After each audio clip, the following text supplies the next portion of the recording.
To the Authority of Love.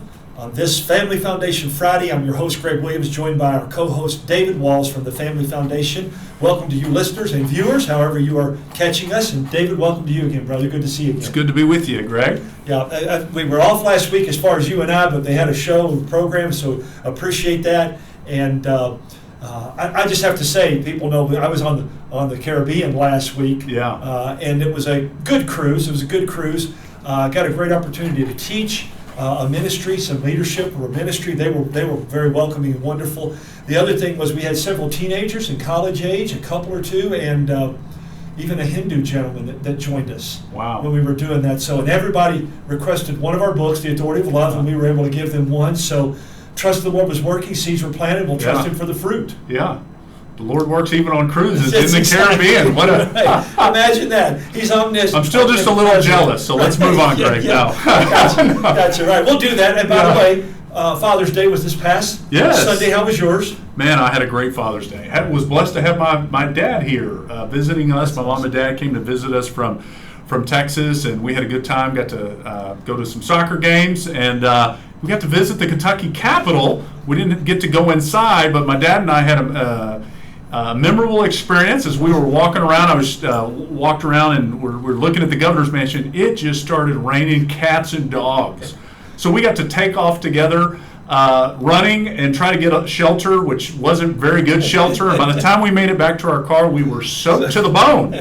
So a very memorable first time for my dad at the Kentucky Capitol. Yeah, you won't forget that one for sure. We actually drove through several of those. What we call down on the farm a gully washer. Yes. And you could barely see 50 to 100 feet in front with lights on the cars. Yeah. So we had to slow down. But we made good time. It was good. And glad to hear you had a great Father's Day. Hey, we've got we're recording this on Wednesday, okay? So that you know, today, breaking news, praise the Lord for the SCOTUS decision in line with wisdom, common sense, and science. Tell our listeners and viewers about it, David. It was great. Greg, we thank the Lord first. Yes. We thank all of our supporters and listeners and folks across the country that have been praying for a righteous decision in this case. And this was the Scrimity case out of the state of Tennessee dealing with the laws that ban gender transitions on children. We've talked a lot about this case, but just to hit the highlights, and then we'll go back through just to kind of remind folks of the significance. But this was a 6-3 decision.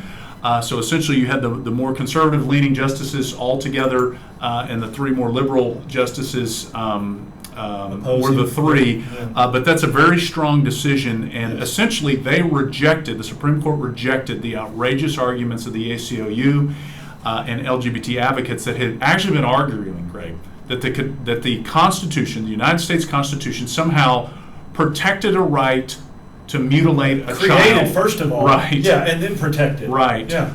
But just to back up and remind folks a little bit, this Kentucky in 2023 passed Senate Bill 150 that included a ban on so-called gender transitions on kids, a ban on physically and chemically mutilating a child to do something that we know is not possible. Detrimentally changing their bodies, right? Yeah. Well, and look, the reality is the end result is not possible. Right. A man cannot become a woman cannot become a man. There's the science and creation. Absolutely. Right. So, in alignment with that, and to help protect kids from this encroaching radical gender ideology, particularly the transgender ideology that was preying upon children, trying to push them to start taking puberty blockers, then cross-sex hormones, then, the ultimate, literally physically mutilating, cutting off healthy body parts.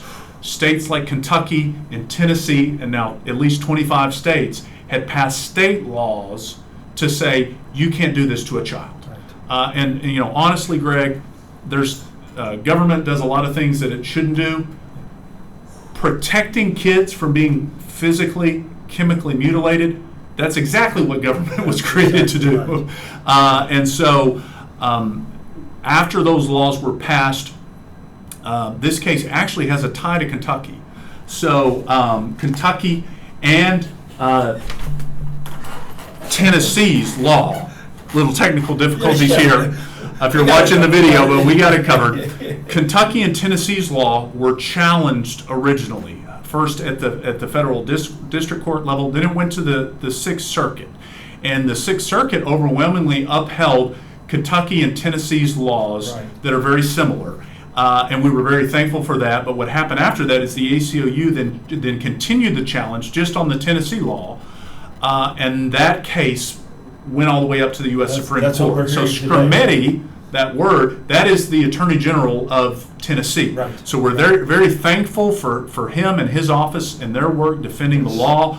We're thankful for our Attorney General and the work that our Attorney General Russell Coleman did defending the law. And look, I continue to be thankful for the work of the Kentucky General Assembly and so many state legislatures across the country that took proactive action when we started to see where this was heading, and more kids heading down this path and being chemically, physically mutilated, pushing them towards something, as we said, that's not possible.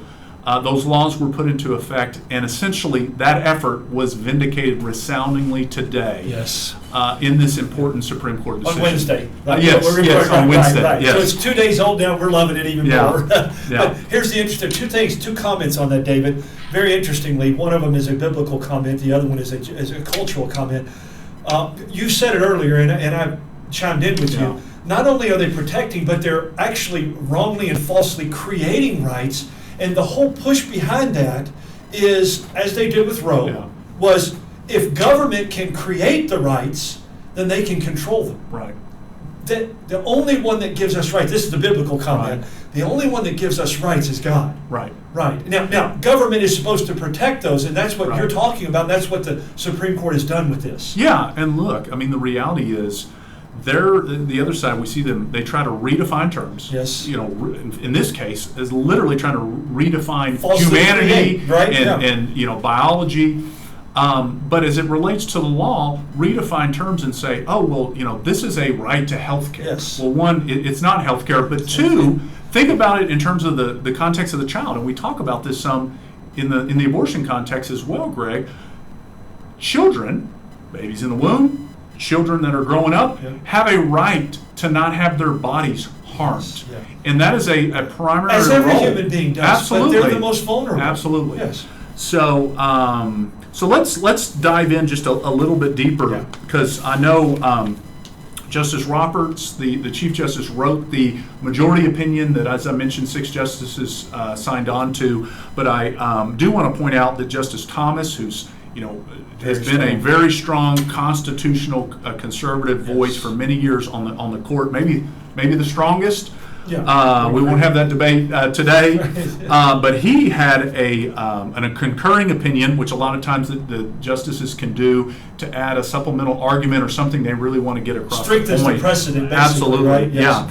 And so really, Thomas goes scorched earth on the so-called experts that were promoting this this nonsense, and he points out one of his quotes in here is, first, the so-called experts have no license to countermand the wisdom, fairness, and logic of legislative choices. So again, getting back to this argument that, look, the state legislatures have the right, our elected officials have the right to make these laws, and essentially what the other side was trying to do is say, oh, well, the experts say, we should be able to do this to kids, and so somehow that should override the constitutional authority vested in state legislatures to protect kids. He goes on and it should be done at the legislative level, and hopefully we have enough people representing us that would not fall for the so-called experts in the deception. Yeah. That's basically what he's saying there, so that's strong on a lot of cases. Yeah.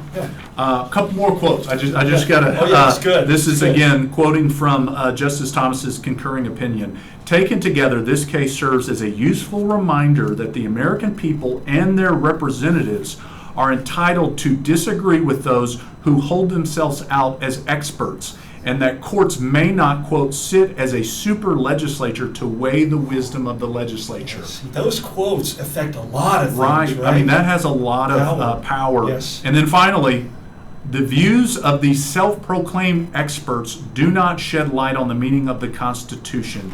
And essentially, whether there were, quote, major medical organizations agreeing with the result of Tennessee's democratic process is irrelevant. Yeah.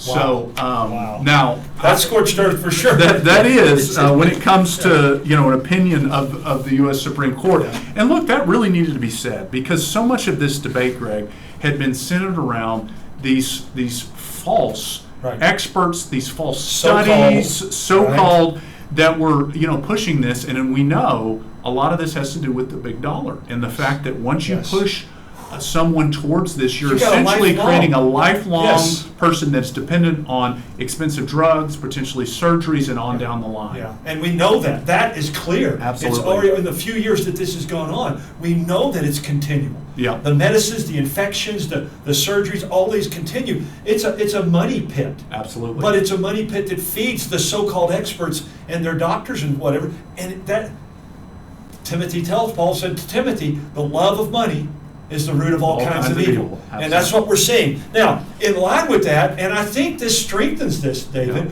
the Senate now has, we talked about it a couple of weeks ago, and even last week when I was gone, the big, beautiful bill is in the Senate now. What are you hearing on that? Yeah, some encouraging news. As it relates to ensuring that the ban on taxpayer funding for abortion providers for Planned Parenthood and a ban on paying for gender transitions. Yeah, so harming the kids again. So what we have seen is at least the Senate Finance Committee starting to unveil its portion of the bill has made it clear that they're going to retain these important prohibitions on taxpayer funding of abortion, might even be strengthened a little bit. Yeah. And so I know there's a lot of work still to do on this bill, and ultimately, when the Senate, if it takes up and passes a bill, it is surely going to be different.